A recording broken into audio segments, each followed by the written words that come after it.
Cumprimento o Sr. Presidente do Plenário do Congresso. Cumprimento também o Sr. Presidente da Comissão Política Nacional, Conselho de Jurisdição. Enquanto Presidente da Comissão Política Distrital de Vila Real, cabe-me apresentar a moção intitulada Uma economia mais comprometida com os territórios, tendo como objetivo final criar e fixar valor acrescentado e emprego qualificado nos territórios de baixa densidade. Quando apresentei esta moção em plenário distrital, intitulei-a, sintetizei-a numa palavra que defini como compromisso. O compromisso da economia com o território e do território com a economia.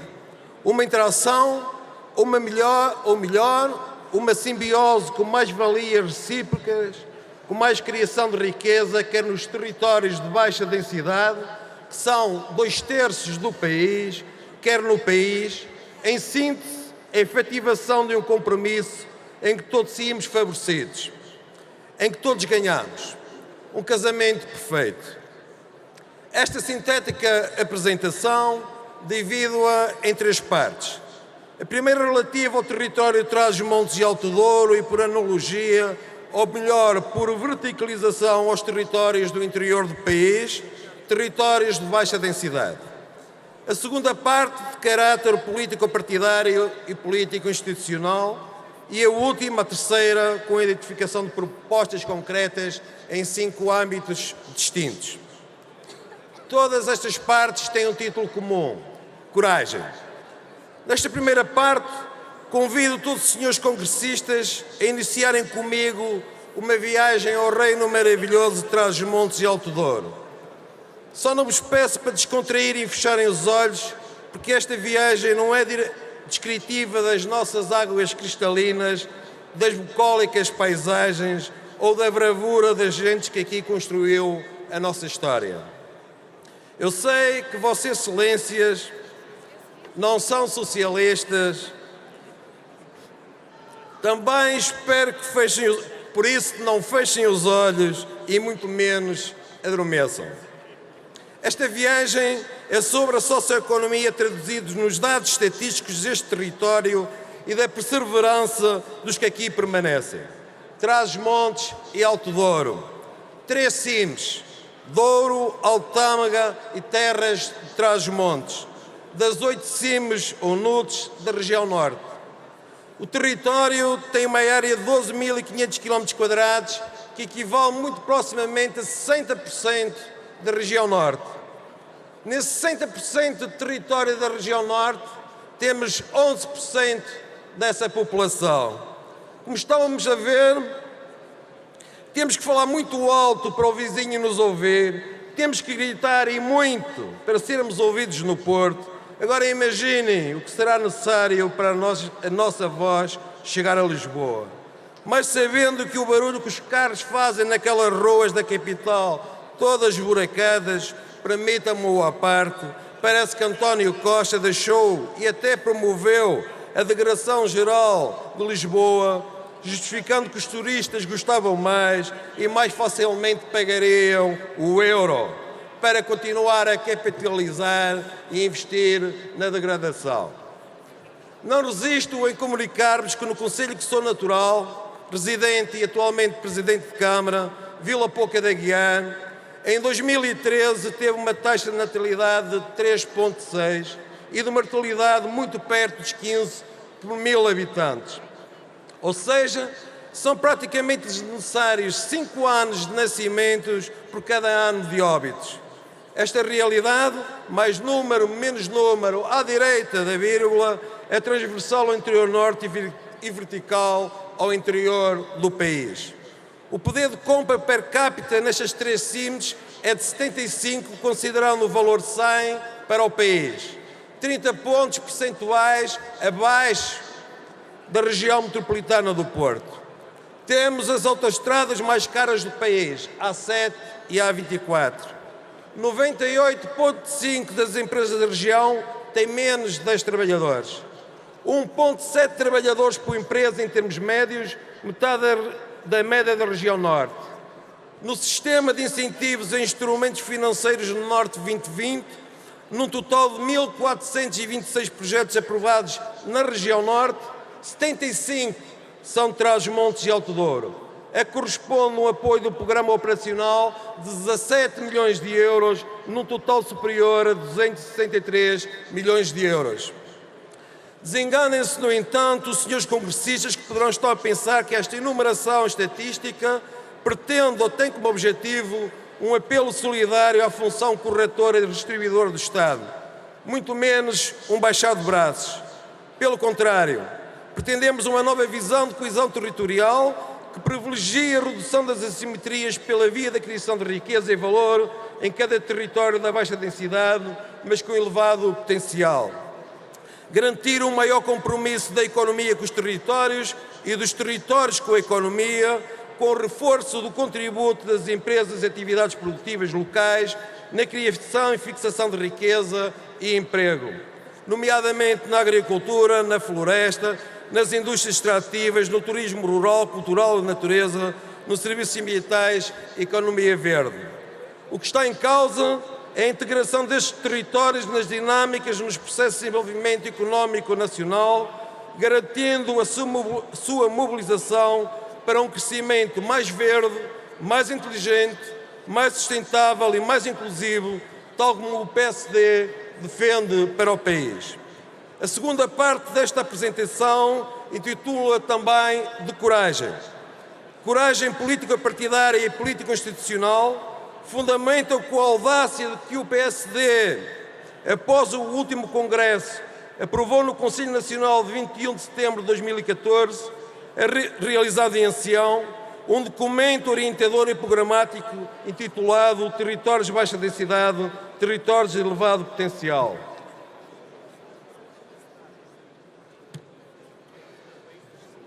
Mas acentuo principalmente a bravura e valentia do Dr. Pedro Passos Coelho, enquanto Primeiro-Ministro do 19º Governo Constitucional, que iniciou uma nova abordagem estratégica implementada uma nova agenda para a promoção e desenvolvimento dos territórios de baixa densidade. O Governo, liderado pelo Dr. Pedro Passos Coelho, em matérias de políticas públicas de promoção e dinamização económica dos territórios de baixa densidade, é intocável e indiscutível. Mesmo herdando do Partido Socialista uma severa crise económico-financeira com a Troika às costas, criou a equipa para os assuntos do território e o Conselho de Concertação Territorial, aprovou o mapa dos territórios de baixa densidade, lançou o programa Valorizar, criou a marca Natural PT, concebeu e desenvolveu o compromisso para o crescimento verde, lançou o Plano Estratégico de Transportes e Infraestruturas, o PTI 3+, reestruturou e relançou o Serviço de Transporte Aéreo de Passageiros na faixa interior entre Bragança e Portimão, lançou as bases do Programa Portugal Porta a Porta, aprovou o Código Fiscal de Investimento, aprovou a reforma para a fiscalidade verde, apoiou a criação de 3 centros de competências e de excelências nas universidades de Trás-os-Montes e Alto Douro, Universidade da Beira Interior e Universidade de Évora, implementou o programa Mais Superior, lançou a RELIS, lançou os programas Centralizar e Aproximar, estabeleceu com as diversas CIMs Pacto de Desenvolvimento, que no que diz respeito ao Alto Tâmega se verifica uma clara correlação positiva. E, acima de tudo, houve nitidamente uma mudança de paradigma, deixando a satisfação do presente dependente e consumista do financiamento externo, na persecução da eficácia, na potencialização de criação de riqueza, não só nos territórios de baixa densidade, mas em todo o país, aumentando a confiança e pugnando por um Portugal com futuro. Os territórios, por sua vez, não se esqueceram. O responsável destas políticas públicas corromperam com o ciclo vicioso das baixas densidades e responderam nas últimas eleições legislativas com resultados eleitorais inequívocos de vontade na sua persecução. Mais 51% de resultado na lista liderada pelo Dr. Pedro Passos Coelho nas últimas eleições legislativas em Vila Real e em Viseu. Mais 49% em Bragança, 46% na Guarda. Importa ainda relevar que diversos titulares de pastas ministeriais e governativas deste 19º Governo Constitucional tiveram idênticas atitudes de coragem nunca antes verificadas, garantindo limiares mínimos de equidade e coesão social e territorial. Saliento, entre outros, com análogas e louváveis posturas, o então Ministro do Ambiente, Ordenamento do Território e Energia, Engenheiro Jorge Moreira da Silva, que teve a coragem de reestruturar o setor de abastecimento de água e saneamento, promovendo uma efetiva solidariedade tarifária entre litoral e interior e garantindo uma repartição mais justa e equilibrada dos encargos com os custos de interioridade. Infelizmente, na nossa constatação, nem todos desenvolveram uma prática governativa desta ação política pautada pela disponibilidade e proximidade às pessoas, alicerçada numa confiança plena na abordagem de baixo para cima. A então Ministra da Justiça, a doutora Paula Teixeira da Cruz, nunca teve durante os últimos 2 anos de mandato meia hora para agendar uma reunião solicitada por todos os autarcas do cimo do Altâmega, em que dois terços, repito, destes autarcas foram eleitos na lista do Partido Social Democrata. Não tínhamos, com toda a certeza, uma intenção destrutiva ou complicadora, tínhamos sim o propósito de poder, em conjunto e colaborantes com o Governo, ser parte responsável de solução. Deixem-me ainda referir, em nome das dezenas de milhares de transmontanos e altodorienses, o Ministério da Saúde, dirigido pelo Ministro Paulo Macedo, teve um desempenho global muito positivo, considerando as limitações económico-financeiras e o estado caótico da saúde que tinha herdado, não teve o tempo necessário para reverter as decisões socialistas que penalizaram fortemente os cuidados de saúde de proximidade, nomeadamente os cuidados de saúde primários e hospitalares. Para terminar, deixem-me dizer que os territórios de baixa densidade não querem ser um cargo para o país. Pelo contrário, querem ser um ativo e uma oportunidade para o seu desenvolvimento. E sê-lo-ão, desde que sejamos capazes de criar e fixar valor acrescentado, emprego qualificado, a partir dos seus recursos endógenos, das suas competências e das suas amenidades territoriais. Neste sentido, esta moção apresenta várias propostas concretas que os senhores congressistas têm em vosso poder e que densificam 5 âmbitos a saber. Primeiro, uma fiscalidade amiga do investimento e da criação de emprego e comprometida com o justo retorno para os territórios da riqueza aí gerada. Segundo, garantir às empresas dos territórios de baixa densidade o acesso a fundos comunitários de capitalização e ajustar os incentivos de Portugal 2020 às suas especificidades. Terceiro, apoiar o reforço de internacionalização e de conquista de novos mercados de pequenas e médias empresas dos territórios de baixa densidade. Quarto, redução de custos de contexto e minimização dos seus impactos nas atividades das empresas e melhoria dos níveis de bens e serviços públicos. Quinto, promover o empreendedorismo jovem em estreita articulação com as instituições de ensino superior e apostar na inovação e na criatividade. Senhores congressistas, Senhor Presidente da Comissão Política Nacional, Dr. Pedro Passos Coelho, são estas as propostas objetivas que importa aprofundar, desenvolver e com coragem incluir na estratégia das políticas públicas. É este desafio que temos pela frente e para o qual estamos todos convocados, o de assegurar um país mais comprometido com a economia e da economia com os territórios, que faça de Portugal um país mais competitivo e coeso.